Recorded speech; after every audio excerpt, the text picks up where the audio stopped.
Hello and welcome to Beyond Basics Crochet, and today we're going to be talking about different foundation types other than your typical chain foundation. And what we're going to focus on doing today is the magic ring and what is known as the chainless foundation. Alright, let's go ahead and hop right into it. Okay, so the first thing that we're going to do is the magic ring. And the magic ring is fairly simple to do. So all you got to do is make a loop. And just make sure that when it overlaps right here, you hold this tight between your middle finger and your thumb. And then you stick your hook through. And then you make a quick slip stitch, and this is just to anchor this, anchor it down so that way it's easier to put your other stitches into the loop. And so we're just going to do a few stitches into the loop.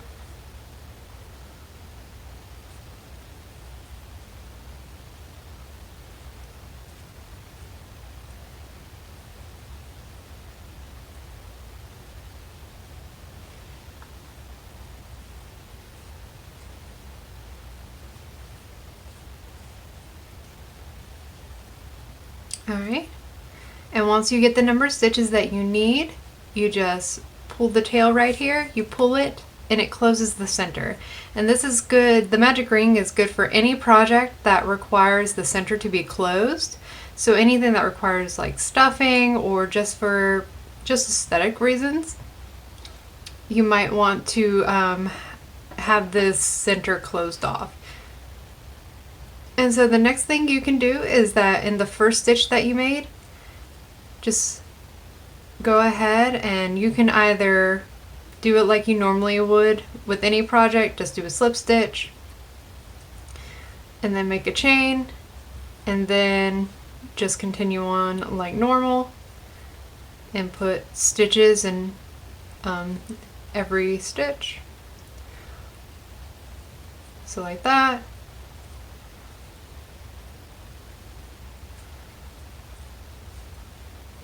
So basically like that, or you can skip the slip stitch and chain and just go straight into making the next stitch in the first stitch. And what this does is this will make a more spiral look. So it's like basically just a continuous circle. And usually with anything that uses the magic ring and requires like to have a growing circle or spiral is when you're going to do your increases, and we will cover that in a later episode because increasing and decreasing is very important for a lot of projects that require you to have a small center and to grow bigger and bigger.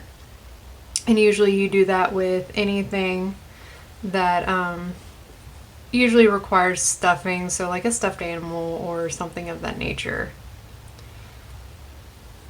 And so basically, as you can see, just going around and around and around.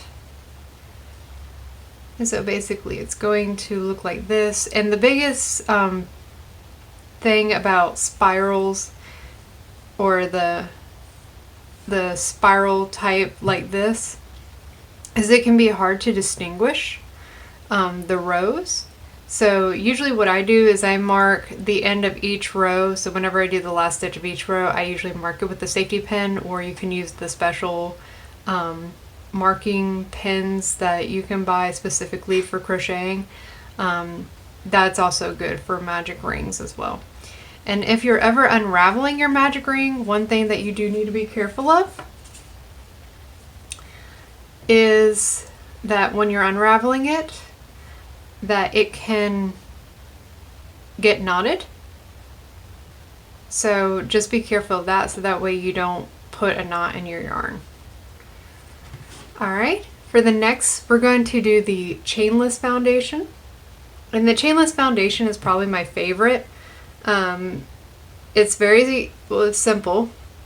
It does take a while to get used to, but it's faster than doing a normal chain foundation and then doing your first row, because the whole point of a chainless foundation is that you skip your chain completely and just hop straight into your first row.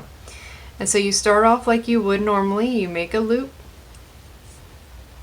and you put your hook on it, and then you're actually going to start by doing a chain of 2. And then whatever stitch you're going to do, I'm going to do a double crochet for this one. So basically yarn over, pull the yarn through, and what you're going to do is pull the yarn through just this first loop, like that, and then you make your stitch as normal. And then when you start your next stitch, yarn over, you need to make sure to put it through both of these loops right here. Both of them, you cannot do it just through one, it has to be through both. And you just pull it through the first one, and then do your stitch as normal. And there are a lot of other benefits to doing a chainless foundation. I mean, obviously the first thing is that you're getting your first row done without making a chain. The second thing is that it tends to be a lot more stretchy than a normal chain, especially if you make a chain that's very tight, where the stitches are tight. The foundation of your work can kind of look kind of funny, and it doesn't have a lot of give to it, but with the chainless foundation it tends to have a lot more give and a lot more stretch, so it makes the project look overall a lot nicer. And the other nice thing about it is that you can add as many stitches as you want to your first row and not worry about having too little, because you can just keep adding to your first row until you are satisfied. Usually with the normal basic chain, chain foundation is that you have to make sure you have all of your stitches first before you can move on to the first row. And if you find out that you don't, well, then you have to unravel everything and start all over again. So with the chainless foundation, it's just a lot faster than doing a normal chain foundation, but it's also just down to personal preference. All right. So then when you're actually starting your second row, it's going to be just like any other project. You make your chain, and then you turn it, and then you just start. And you just go back.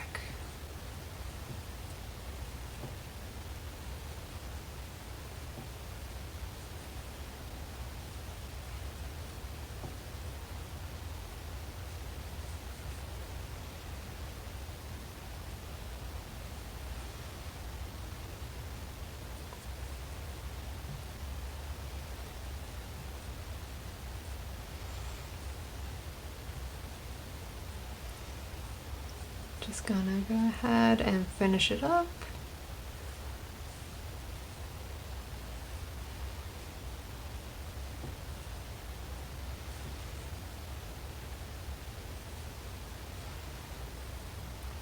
And that's just basically what it's going to look like after you complete your second row. I mean, it looks pretty nice, and like I said, it's a lot more stretchy, and it's a lot faster than doing a normal chain foundation. All right, well, that's it for our foundations for today. I hope you enjoyed today's episode, and I hope that this will help you a lot with your crochet projects in the future. All right, we'll see you in the next episode. Bye-bye!